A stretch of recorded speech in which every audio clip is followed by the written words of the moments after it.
नमस्कार दोस्तों।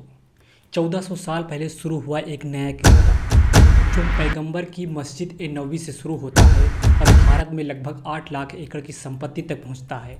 एक वादा जो गरीबों को सहारा देने के लिए किया गया था। 2006 में सच्चर कमेटी का ने खुलासा किया कि भारत में यह संपत्ति लूट और भ्रष्टाचार की भेंट चढ़ गई है। हम बात कर रहे हैं वक्फ एक ऐसा वादा जो टूट गया, एक सपना जो बिखर गया। क्या वक्फ एक्ट 2025 इसे जोड़ पाएगा? क्या यह कानून हजारों मुसलमानों के टूटे सपने को जोड़ने की कोशिश है या फिर मुस्लिम समुदाय पर एक वार? क्या यह कानून हर मुसलमान की उम्मीद है या सिर्फ विवादों का अंधेरा? आज के इस वीडियो में हम जानेंगे इसके इतिहास को, सच को और इस कानून पर उठे सवालों को। चलिए शुरू करते हैं।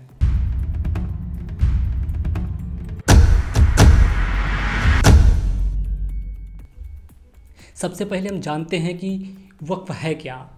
वक्फ का मतलब है किसी संपत्ति को अल्लाह को समर्पित करना, यानी उस संपत्ति को खरीद फरोख्त से अलग करके अल्लाह के नाम पर किसी अच्छे रास्ते पर लगाना।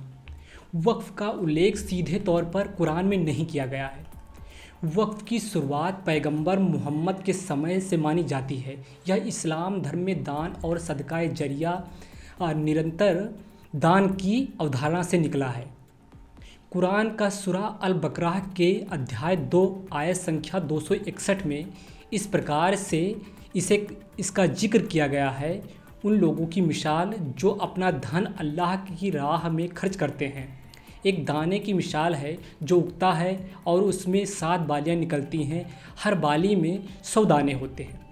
अल्लाह जिसे चाहता है उसके लिए दुगना कर देता है। यह आयत सदका और खैरात की अहमियत बताती है, जिससे वक्फ का कॉन्सेप्ट जुड़ा है। सही मुस्लिम किताब अल वसिया हदीस संख्या 1631 हज़रत अबू हुरैरा कहते हैं, जब इंसान मर जाता है तो उसके अमल का सिलसिला ख़त्म हो जाता है सिवाय 3 चीज़ों के। सदकाए जरिया, ऐसा इल्म जिससे लोगों को फ़ायदा मिले, ऐसी औलाद जिसके लिए दुआ करे। वक्फ एक सदकाए जरिया है। एक बार जब किसी संपत्ति को वक्फ घोषित कर दिया जाता है तो वह गैर हस्तांतरित हो जाती है और ईश्वर के प्रति एक धर्मार्थ कार्य के रूप में हमेशा के लिए स्थायी रहती है। वक्फ या तो सार्वजनिक हो सकते हैं या निजी हो सकते हैं, जो संपत्ति के मालिक के प्रत्यक्ष वंशजों को लाभ पहुंचाते हैं। वक्फ बनाने के लिए व्यक्ति का दिमाग ठीक होना चाहिए और संपत्ति का सही हकदार होना चाहिए।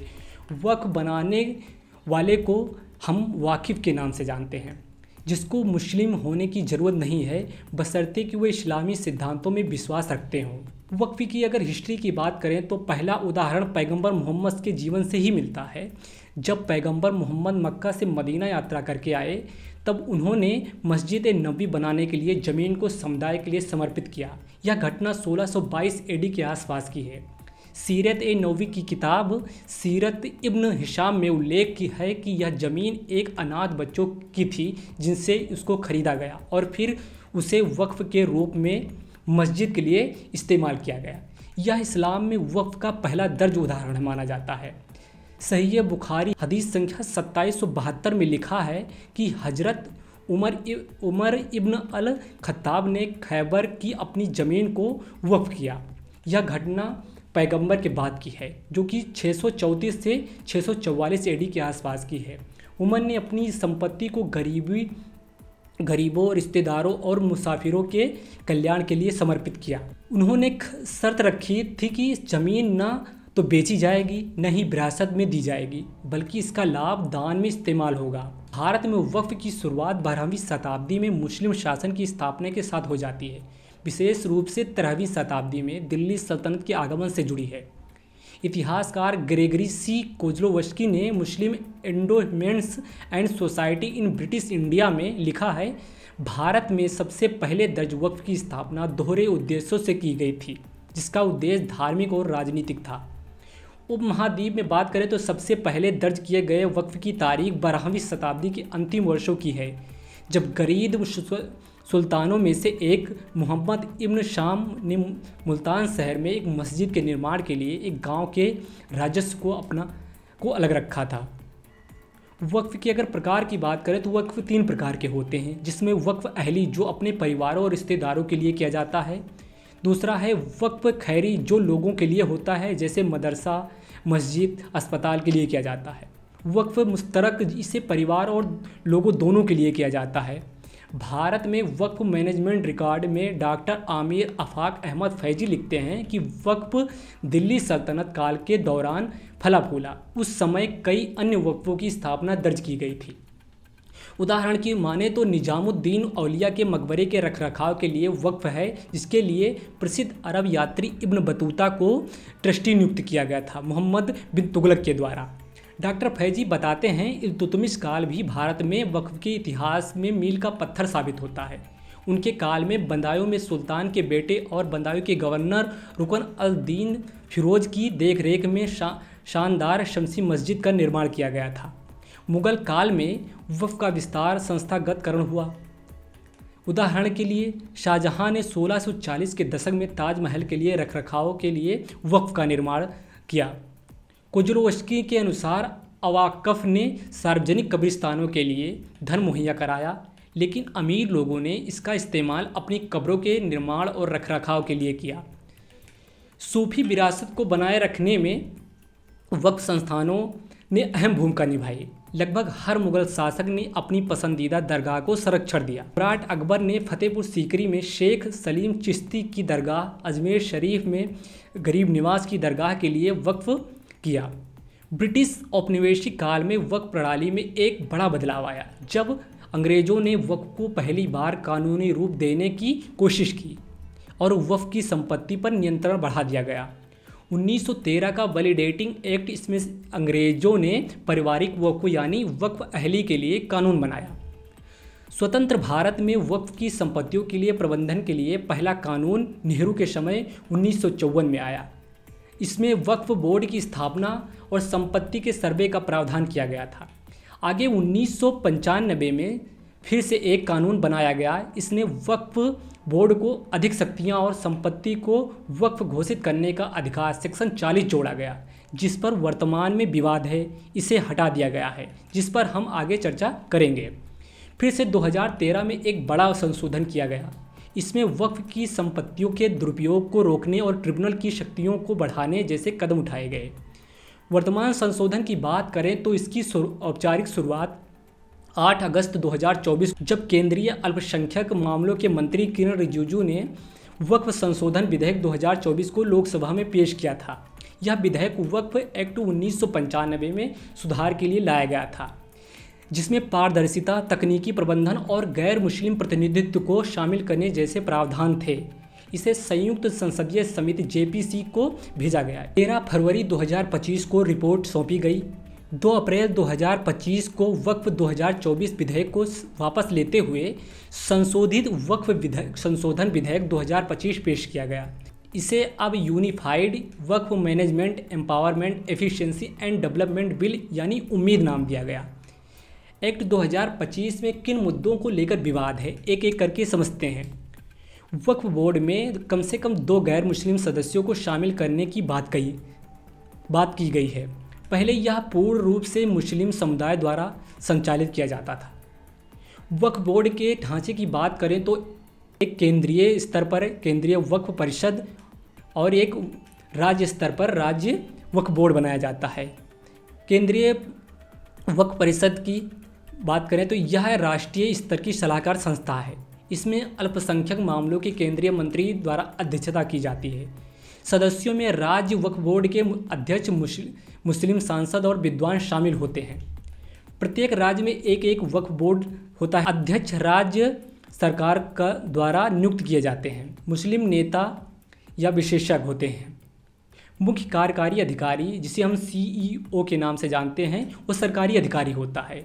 इसमें 1-2 सदस्य नियुक्त किए जाते हैं जो राज्य के मुस्लिम विधायक या सांसद होते हैं, मुस्लिम संगठनों के प्रतिनिधि होते हैं, इस्लामिक विद्वान या उलेमा होते हैं, कानूनी एवं वित्तीय विशेषज्ञ होते हैं, राज्य सरकार के नामांकित सदस्य भी होते हैं। क्या यह धार्मिक स्वायत्तता का उल्लंघन है? विपक्ष का तर्क है कि वक्फ एक इस्लामी परंपरा है और इसके प्रबंधन में गैर मुस्लिमों की भागीदारी संविधान के अनुच्छेद 26 का उल्लंघन है। AIM नेता असदुद्दीन ओवैसी ने कहा, क्या सरकार हिंदू मंदिरों के ट्रस्ट में मुस्लिम सदस्यों को शामिल करेगी? जिस पर सरकार ने कोई जवाब नहीं दिया। वक्फ बाय यूजर प्रावधान को भी हटा दिया गया, जिसका मतलब है यदि कोई संपत्ति जो बिना दस्तावेज के वक्फ के तौर पर इस्तेमाल हो रही थी उसे वक्फ बाय यूजर मान लिया जाता था। इसे खत्म कर दिया गया। यानी अब किसी संपत्ति का दस्तावेज आपके पास नहीं है तो वह संपत्ति वक्फ नहीं रहेगी। इससे कई पुरानी मस्जिदों, कब्रिस्तानों और दरगाहों के वक्फ का दर्जा खतरे में पड़ सकता है, क्योंकि उनके पास पुराने दस्तावेज नहीं हैं। यह संपत्तियों को सरकारी या निजी अतिक्रमण के लिए खोल सकता है। सरकार का कहना है कि यह प्रावधान दुरुपयोग को बढ़ावा देता था, जहां फर्जी दावों से संपत्तियां वक्फ घोषित कर दी जाती थी। अब हर वक्फ संपत्ति के लिए वैध दस्तावेज जरूरी होंगे, जिससे पारदर्शिता बढ़ेगी। इनकी बातों में कितनी सच्चाई है इन आंकड़ों में आप देख सकते हैं। इलेक्टोरल बॉन्ड 2017 में शुरू की गई इस योजना को सरकार ने राजनीतिक फंडिंग में पारदर्शिता लाने के लिए पेश किया था, जिसमें बताया गया कि बीजेपी को सबसे अधिक फंडिंग मिली। किसने किया पता नहीं। 2024 में सुप्रीम कोर्ट ने इसे असंवैधानिक घोषित कर दिया। पीएम केयर्स फंड 2020 में कोरोना के समय बनाया गया। इसमें कितनी संपत्ति आई, कितना खर्च किया गया, कितनी फंडिंग अभी इसमें है, किसी प्रकार की कोई पारदर्शिता नहीं है, कोई जवाबदेही नहीं है। 2019 में राष्ट्रीय सांख्यिकी कार्यालय NSO यानी नेशनल स्टैटिस्टिकल ऑफिस की एक रिपोर्ट, जिसमें बेरोजगारी दर 45 साल में सबसे अधिक बताई गई थी, सरकार ने इस आंकड़े को जारी करने में देरी क्यों हुई किसी को पता नहीं। एक्ट में डीएम को वक्फ संपत्ति की जांच और विवादित संपत्तियों का मालिकाना हक तय करने का अधिकार दे दिया गया, जो पहले यह वक्फ ट्रिब्यूनल के पास थी। विपक्ष इसे सरकारी हस्तक्षेप मानता है।